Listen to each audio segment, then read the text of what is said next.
Very wonderful morning to all dear students. प्यारे बच्चों, आज हम क्लास 9th साइंस का चैप्टर नंबर 3 जिसका नाम है परमाणु एवं अणु।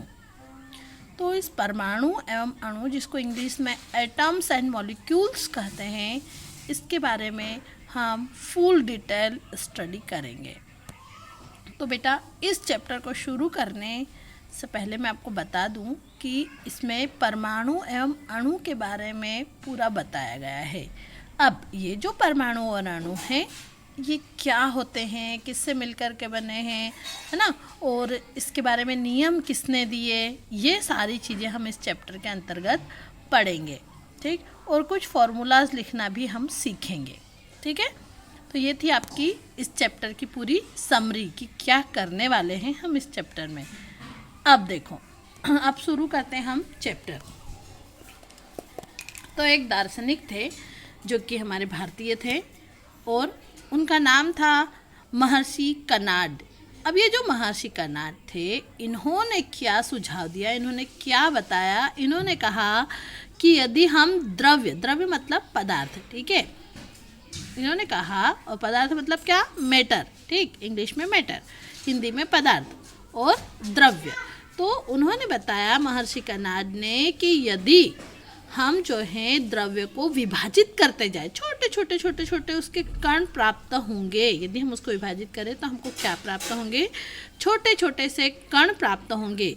और उन्होंने कहा कि अब अंत में एक सीमा ऐसी भी आ जाएगी जब हम कण को और विभाजित नहीं कर पाएंगे। ठीक है, तो उन्होंने कहा कि अर्थात जो सूक्ष्मतम कण है, जो कि अविभाज्य रहेगा, वही अविभाज्य कण जो है उसे ही क्या कहा जाता है, परमाणु कहा जाता है। तो देखो, कोई भी पदार्थ है वो किससे मिलकर के बना हुआ है, छोटे छोटे कणों से मिलकर के बना हुआ है। ठीक है, और वो जो छोटे छोटे कण हैं जो कि और ज़्यादा विभक्त नहीं हो सकते हैं, उन्हीं कणों का नाम क्या दिया गया, परमाणु दिया गया। ठीक है, तो ऐसे सूक्ष्मतम कण जिनको और अधिक छोटे छोटे कणों में विभक्त नहीं किया जा सकता, उन्हें हम परमाणु कहते हैं। तो ये महर्षि कनाद ने बताया।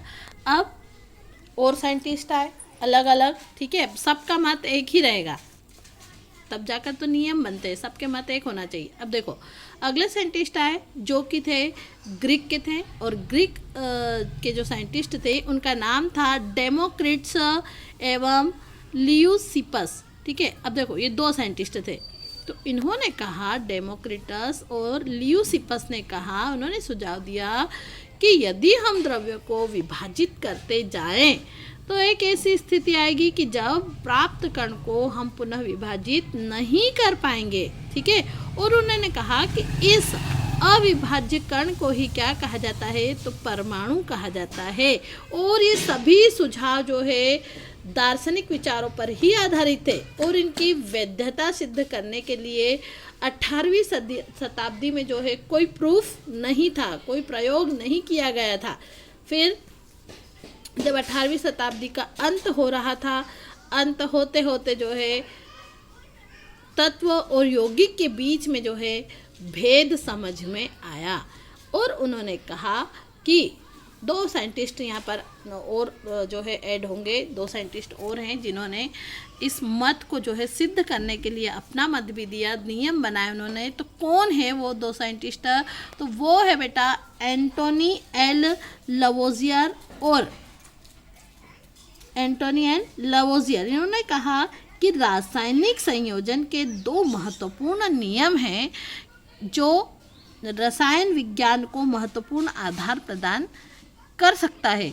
तो इन्होंने कौन से नियम ऐसे दे दिए कि जिन्होंने क्या कर दिया, जिन्होंने कहा कि ये दो महत्वपूर्ण आधार हैं, इसके आधार पर जो है रसायन विज्ञान में हम महत्वपूर्ण जो है भूमिका इस एटम और जो अणु है ना, जो मॉलिक्यूल है, वो जो है रसायन विज्ञान में बहुत ही महत्वपूर्ण भूमिका निभाते हैं। तो अब हम पढ़ेंगे नियम। देखो, पहला नियम है कि रासायनिक संयोजन के नियम, तो नियम तो दिए है ना, लवोजियर साहब ने कहा कि नियम जो है ये सिद्ध करेंगे, ये महत्वपूर्ण भूमिका निभाएंगे रसायन विज्ञान में, तो नियम कौन से दिए गए और किसने दिए, है ना। तो पहला नियम यहाँ पर जो है, अभी हमने यहाँ पर पूरी परमाणु की क्या प्राप्त करी, सिर्फ बेटा जानकारी प्राप्त की। अब अगले वीडियो में मैं आपको इसके नियम बताऊंगी, ठीक है। तो अगले वीडियो में हम जो है इसका नियम देखते हैं।